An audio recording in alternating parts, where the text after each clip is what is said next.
नमस्कार, city post में आपका स्वागत है। मैं स्नेहा भारती आपके साथ। बिहार विधानसभा चुनाव के नतीजे आने के बाद महागठबंधन में खलबली मची हुई है। जी आपको बता दें, एनडीए ने बिहार चुनाव में अपनी जीत दर्ज करवा ली है और अब सरकार बनाने की कवायद शुरू हो चुकी है।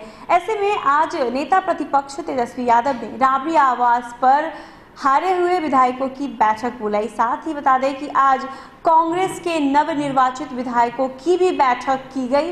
उस बैठक में तमाम खबरें निकलकर सामने आए और झड़प की भी खबर निकलकर सामने आई। हंगामे हुए बैठक के दौरान, तो इस तरह की खबरें सामने आई हैं। इस बीच आपको बता दें कि आज सीएम नीतीश कुमार ने भी अपने सीएम पद से इस्तीफा दे दिया है। राज्यपाल को उन्होंने इस्तीफा सौंपा है। इस बीच सबसे जो गर्माहट वाला मुद्दा है वो आपको मैं बता दूं ऋतु जायसवाल का। ऋतु जायसवाल जमकर आज बरसी है, पटना आई है। राबड़ी आवास से जब वो बाहर निकल रही थी उस समय मीडिया से बातचीत के दौरान ऋतु जायसवाल सरकार पर जमकर बरसी है। क्या कुछ कह रही है ऋतु जायसवाल, खुद सुनिए। तो एक चीज तो साफ दिख रही है, जो बैलेट पेपर में उन्होंने किया है वो तो एटलीस्ट एक्सपोज्ड तो हो, वो दिखे तो कि ये गलती की है।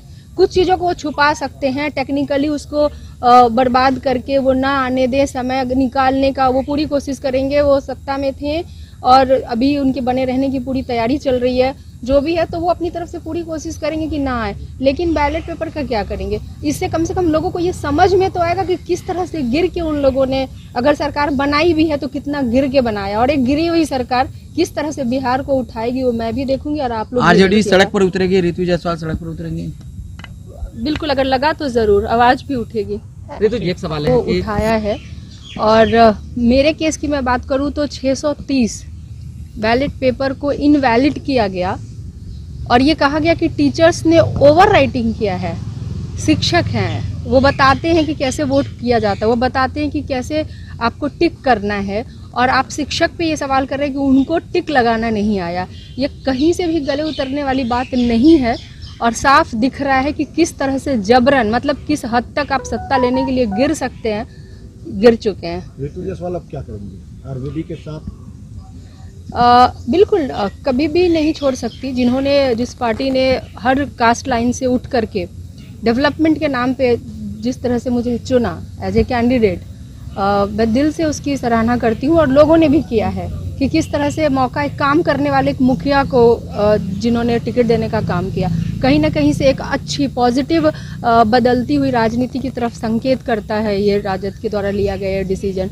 तो मैं बिल्कुल साथ हूँ और यहाँ पे डेफिनेटली हम इच्छा तो है कि किसी तरह से सरकार हमारी बने, लेकिन जिस तरह से ये लोग हर रोज गिरती हुई हरकत कर रहे हैं, देखते हैं कि क्या होता है। लेकिन परिहार में तो मैं जरूर दिखाऊंगी कि विपक्ष की भूमिका क्या होती है। अब तक परिहार में उन्होंने विपक्ष की भूमिका नहीं देखी थी। एज ए विधायक वो हैं और मैं हारी हुई विधायक, मैं दिखाऊंगी कि विपक्ष होता क्या है। ऋतु जी, आपसे एक सवाल है, आप आईएएस की पत्नी हैं, आईएएस को कितना दबाव होता है, सरकार की दबाव कितना देती है सरकार, ये बताइए। ये तो आप बिल्कुल भी छुपा हुआ नहीं है। एक डर होता है कि आपका जॉब खत्म किया जाएगा, आपको सेंटिंग पोस्टिंग डाल दी जाएगी, आपको कभी डीएम नहीं बनने दिया जाएगा, इस तरह का चीज़। क्योंकि हमने खुद वहाँ पे फील किया जहाँ पे हमारी काउंटिंग चल रही थी। ऐसे लग रहा था कि कितना प्रेशर ये ऊपर से झेल रहे हैं। वहाँ पे जो भी थे डीडीसी और जो भी थे डीएम, सब लग रहा था कि जैसे जबरन कहा गया हो कि आप हमको सीट निकाल के दो, नहीं तो हम आपको जिंदा नहीं छोड़ेंगे। ये स्थिति उनके चेहरे पे, ये भय दिख रहा था अधिकारियों के। यानी आईएएस के अधिकारियों के पास भय था? भय बिल्कुल था। कितने वोटों का अंतर था? और मेरे इसमें हाँ 1500 अराउंड। तो ऋतु जायसवाल सरकार पर खूब बरसी है। साथ ही उन्होंने आज एक बड़ा ऐलान भी किया है। दरअसल ऋतु जायसवाल ने कहा है कि मैं शपथ लेती हूं कि वोट के हिसाब से जिन 72,000 लोगों और परिहार की संपूर्ण जनता ने मुझ पर विश्वास किया, आजीवन उनके संरक्षण में खड़ी रहूंगी। परिहार की जनता की आवाज़ सदन में आज तक उठ न सकी, पर मैं ऋतु जायसवाल परिहार की जनता को वचन देती हूँ कि उनका हर दुख तकलीफ जोरदार तरीके से राज्य और देश स्तर पर हमेशा उठाती रहूंगी।